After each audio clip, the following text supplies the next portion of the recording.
Dumelang bana, lebitso la ka ke Osmasentle Makgetha. Ke tlo tla ke le phethela pale sabathong sa kajeno.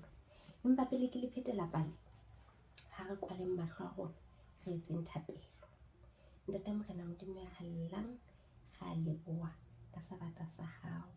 Ha ele mona re tla mamela pale, kopa o tlo re thuse e fetole maphelo a rona ka tsela e kgethehileng. Ka lebitso le matla la Mopholosi wa rona Jesu Kriste, amen. Pale ya rona he e tlo tholwa ho Bakronike ba pele, Kgaolo ke ya 4, Temana ke ya 9 le ya 10.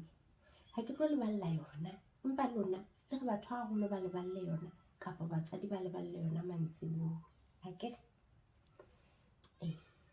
pale ya rona e bua ka motho ho thweng ke Jabez. Jabez ho thwe o tena a thola lebitso lena hobane mme wa hae o la mo thola a le mahlokong ana a ha ne a hlaha. Ke ka hoo a mo reileng Jabez. Akere la tseba mabitso a rona ha re ikgethele. Mabitso a rona ha re ikgethele. Empa batswadi ba rona kapa batho ba haholo ke bona ba re fang mabitso ana. Nkere la tseba hona le bana bo thweng ke bo Mahlomola, bo Tsietsi, bo Mokoto. Akere ha ba ikgethela ona mabitso ana, empa fela ba reuwe. Jwale ho thwe Jabez le yena mme wa hae o mo file lebitso lena hobane ena a bile le Jabez a le mahlokong ana a ha Jabez a hlaha.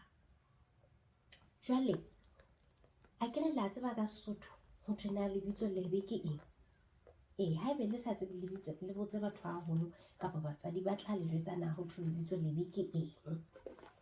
Jwale ho thwe Jabez ha re fihla re sheba temaneng ya 10, ho thwe o la bitsa ho Morena Modimo, mme a kopa hore a mo hlonolofatse, mme a mo tlose dinthong tse bang di tla mo bakela bobe.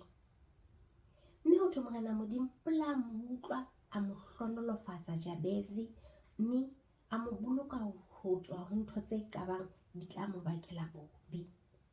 Jwale le rona re le bana, haebe o reuwe tsietsi, ha se ho bolela hore jwale ebe o etsa hore batswadi ba hao ba be le ditsietsi. Kapa haebe o reuwe Mahlomola, ha se hore jwale ntho engwe le engwe ebe e sentse e hlomotse batswadi ba hao, ebe o etsa ka mokgwa lebitso la hao le buang ka teng. Akere hape ho thwe le ha ntso na le lebitso leo, o wa kgona hore o rapele Ntate Morena Modimo hore a o hlonolofatse, mme a tlose ntho tse bang di mpe bophelong ba hao. Akere ra utlwa, mme ho thwe Morena Modimo o tla re utlwa jwale ka ha la utlwa mang? Jabez. Jwale tsatsing lena ra ithuta hore Ntate Modimo ha re rapela, re kopa ho yena dintho tse bang ra di labalabela, o tla re utlwa, mme o tla re fa ka mokgwa re kopang ka teng ha re mo rapela. Akere pale ya rona e fella mona tsatsing la kajeno.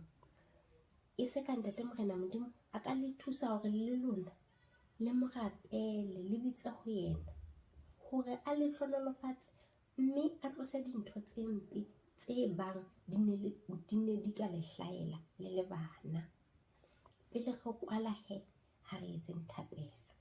Morena Modimo ka ra leboha hobane re ithutile ka Jabez kajeno, hore ha re rapela ho wena o tlo kgona hore o hlonolofatse, mme hore o re sireletse dinthong tse mpe.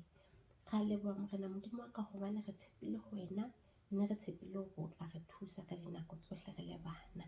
Re kopa tsena ka lebitso le matla la Mopholosi wa rona Jesu Kriste.